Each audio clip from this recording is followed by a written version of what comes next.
Президент Российской Федерации Владимир Владимирович Путин.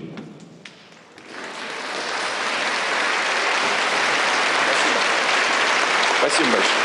Thank you. Благодарю вас. Спасибо большое. Пожалуйста, прошу.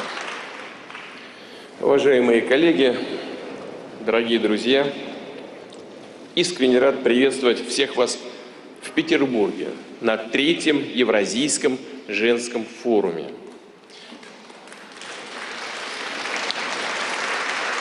Впервые он прошел в 2015 году, как вы знаете, и уверенно занял достойное место среди авторитетных международных площадок, что подтверждает и нынешний весьма представительный состав его участниц. Здесь собрались женщины-лидеры, политики, предприниматели, общественные деятели более чем из 100 стран мира. В сегодняшних условиях это просто невероятно. Растет сотрудничество, взаимодействие форума с такими объединениями, как БРИКС, АТЭС, ЮНИДО, Женская двадцатка. Современный, динамично меняющийся мир ставит перед обществом, перед государствами новые задачи. В их решении женщины, безусловно, играют все более весомую роль. Это и вопросы устойчивого экономического развития, и глобальная климатическая повестка, проблемы экологии, защиты окружающей среды, новые подходы к образованию, как к процессу, сопровождающему человека всю его жизнь. Стремление выстроить на более справедливых, сбалансированных принципах системы социальной поддержки. Глобальным вызовом стала, безусловно, и пандемия коронавируса, преодоление ее последствий. По всему миру женщины-врачи, медицинские работники вышли на передовую борьбы с эпидемией. Взяли на себя тяжелейшую нагрузку. Миллионы людей, без всякого преувеличения, миллионы людей по всему миру благодарны им за свое спасение. Женщинам с их обостренным пониманием ценности жизни, состраданием, милосердием всегда принадлежала особая миссия в здравоохранении. Уверен, что такой же она будет и в будущем, в том числе и в определении, с учетом уроков пандемии, дальнейших действий в сфере медицины, фармацевтики, охраны здоровья в целом.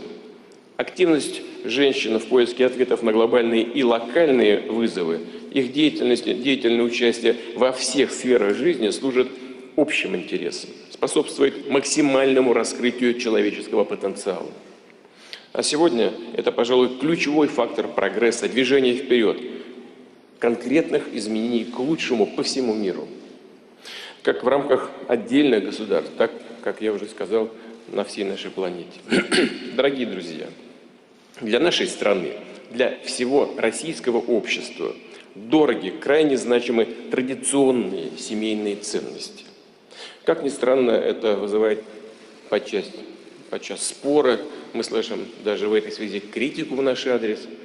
Безусловно, при абсолютной необходимости обеспечения свобод каждого человека, в том числе и свободы самоидентификации, и тем не менее, все-таки я убежден, что традиционные семейные ценности – это важнейшая нравственная опора и залог успешного развития и в настоящем, и в будущем.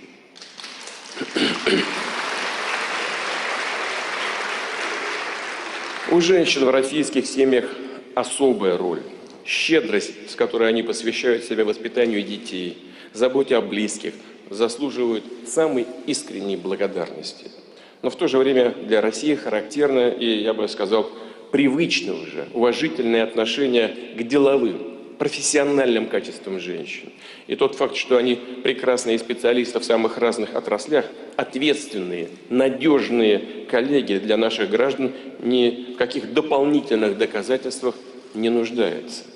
Повторю то, что для некоторых государств являются чуть ли не прорывами, которые сопровождаются шумными кампаниями о правах и свободах женщин, для нашей страны давняя практика и традиция. И мы гордимся такими современными чертами нашего общества. Кстати говоря, мы и часто заслуженно, критически оцениваем советский период нашей новейшей истории, но надо признать, что в значительной степени благодаря советскому периоду такая атмосфера сложилась в обществе и в отношении женщин. В России мы видим широкое присутствие женщин в органах власти, яркие истории предпринимательского успеха. Они составляют большинство в быстро растущем секторе креативной индустрии, это более 58%, а также в российской науке, где доля женщин почти 40% среди исследователей. Совершенно очевидно, что в современных условиях женщина не должна оказываться перед выбором: либо дети, семья, либо собственная профессиональная реализация. Исходим именно из такого понимания.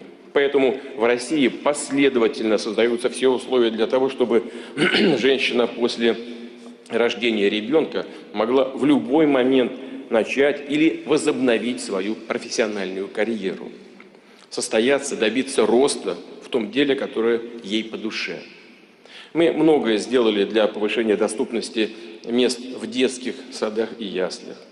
Конечно, еще больше, наверное, нужно сделать для улучшения здесь ситуации. Будем продолжать эту работу, потому что важно решить проблему каждой конкретной семьи. Кроме того, действуют программы профессиональной подготовки, повышения квалификации, которыми в том числе могут воспользоваться женщины, находящиеся в отпуске по уходу за ребенком. Отдельно поддерживаем семьи с детьми, которые оказались в сложном финансовом положении. В этом году, напомню, принят ряд новых решений. Это и помощь беременным женщинам, и выплаты одиноким родителям. Ну а в большинстве случаев, что греха таить, это, как правило, женщины, мамы. За последние несколько лет мы в целом серьезно перенастроили, сделали более эффективной всю систему выплат для семей с детьми. И намерены продолжить эту работу, чтобы понятная, удобная для людей, целостная линейка социальных мер сопровождала семью до момента окончания ребенком школы. Такая помощь, поддержка со стороны государства также позволяет женщинам с большей уверенностью строить свое будущее. Дорогие коллеги, уважаемые женщины, безусловно, в глобальном масштабе еще предстоит немало сделать для полноценной реализации прав женщин, для того, чтобы повсеместно обеспечивать возможность их свободного, недискриминационного участия во всех сферах жизни. Даже в экономически развитых странах мы следим за этими дискуссиями, видим их, даже там очень часто фиксируются перекосы, неравенство в карьерном плане и в оплате труда. Я внимательно слежу за этими дискуссиями в так называемых развитых экономиках. Проблем там достаточно. Евразийский женский форум, как площадка для международного диалога новых инициатив, выработки общих подходов к решению глобальных проблем, приближает достижение всех целей, о которых вы говорите на этом форуме. Как тех, к которым нужно стремиться и которых нужно добиваться. А ваш личный пример женщин-лидеров, пользующихся заслуженным признанием в своих сферах деятельности, уверен, вдохновляет многих людей в разных странах мира. Без всякого преувеличения вдохновляет миллионы людей. Я искренне желаю вам успехов и плодотворной работы. Счастья вам, здоровья, радости вам и вашим близким. И благодарю вас за внимание. Спасибо большое. Всего доброго. Спасибо.